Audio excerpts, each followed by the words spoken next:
8절 각 성에 지파를 달아 재판장을 두고 공의로 재판하라는 말씀입니다. 19절 20절 재판을 굽게 하지 말되 외모나 내모를 받고 하지 말거라. 마땅히 공의만을 따르거라.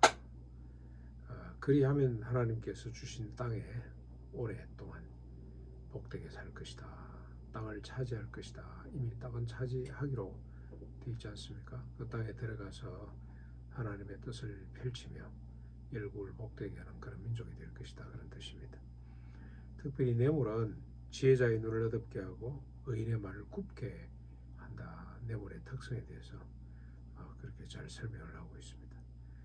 21절 22절 여호와의 제단 곁에 어떤 나무로든지 아세라상을 만들지 말거라. 자기를 위해서 주상을 세우지 말거라. 다시 또 자기를 위해서라는 말이 나옵니다. 이 구약의 어법이라고 볼 수가 있겠습니다. 복음이 오기 전에 예수 믿고 구원받기 전에 인간의 어느 핵심은 어느 법칙은 나아가 나를 위하여 자기를 위하여입니다. 그래서 늘 우상을 언급할 때마다 꼭 앞에 붙는 수식어가 자기를 위하여 우상을 만들지 말거라. 다시 한 번 더 모세가 강조합니다. 자기를 위해서 주상 바알신이죠. 바알신을 만들지 말며 아세라상을 조각하여 세우지 말거라. 왜 그러냐? 하나님이 이것들을 미워하시기 때문에 그렇다.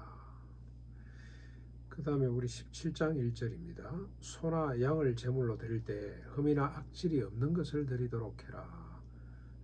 흠 있는 걸 드리는 제사 중심, 제사 제도를 하나님은 완악하다고 가증스럽게 여기신다는 겁니다.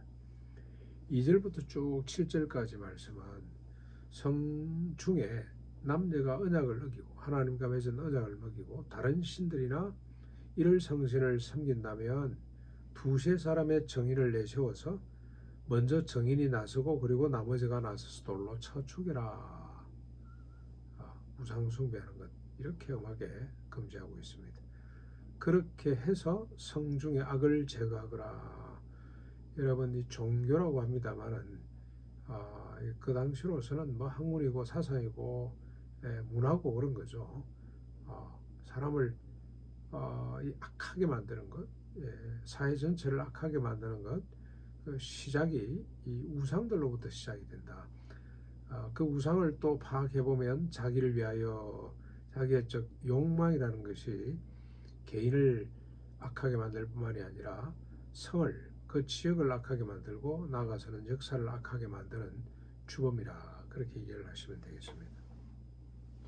8절로 11절까지 상해나 구타나 고소 등 판결이 있을 때 근데 그 판결이 좀 복잡하고 어려울 때 보통 우리가 10부장, 50부장, 100부장이 재판을 하도록 되어 있습니다만 좀 이해가 잘 안 되거나 좀 복잡한 재판은 하나님이 정한 곳에 가서 제사장이나 재판장에게 의뢰를 하거라는 겁니다.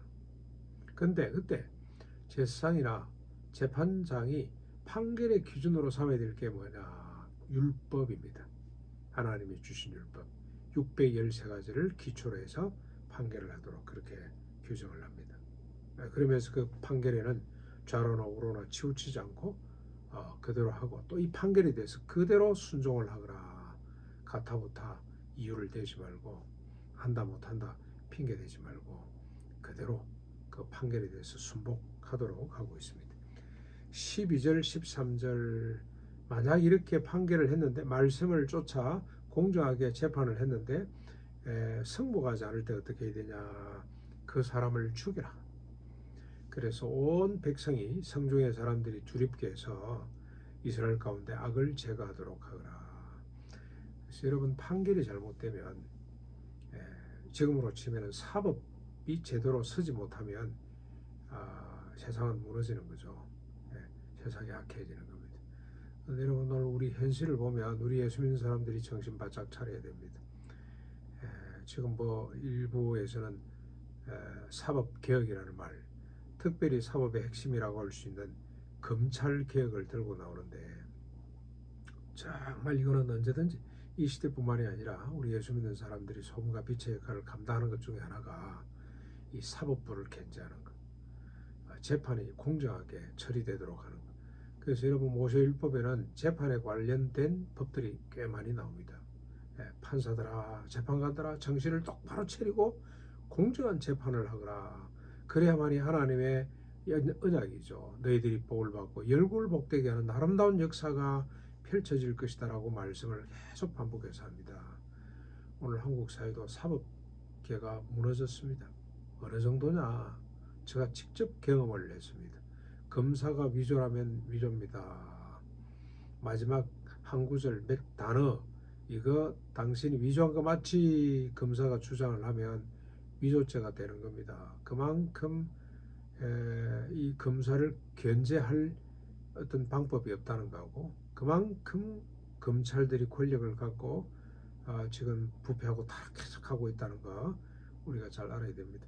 많은 사람들 성실하게 일하는 검사들 많습니다. 밤을 새워가면서 공정하게 처리하는 검사들이 많습니다만은 특별히 가장 핵심에서 가장 정의를 세워야 될 핵심 부분에 있는 검사들은 그렇지 못한 경우가 너무 많은 것 같습니다. 예.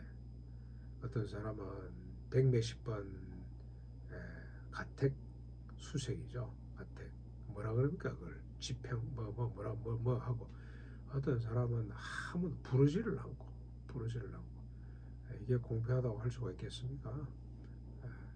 그러나 여러분 사람이 아니고 어떤 정권이 아니라 우리는 늘 깨어서 이 말씀대로 살아야 됩니다. 하나님 말씀대로 재판을 하고 또 그 재판의 결과에 대해서 순복할 줄 아는 이런 세상을 만드는 것이 우리들에게 주어진 책임입니다. 시시비비를 가릴 때 이권이나 어떤 감정이 아니라 내 개인적으로도 마찬가지입니다.